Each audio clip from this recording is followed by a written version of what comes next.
মুসুর ডালের বড়া দিয়ে পোস্ত।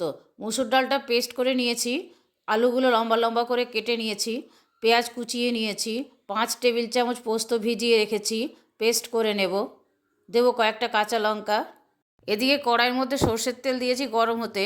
মুসুর ডালের পেস্টের মধ্যে একটু নুন আর কালো জিরে মিশিয়ে নেব। তেলটা গরম হয়ে গেছে, বড়াগুলো ভেজে তুলে নেব।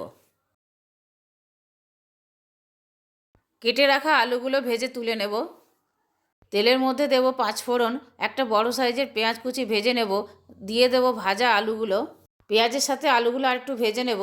এবার এর মধ্যে দেব স্বাদ মতো নুন, পরিমাণ মতো হলুদ আর একটু চিনি স্বাদের জন্য। সব কিছু একসাথে ভেজে নেব।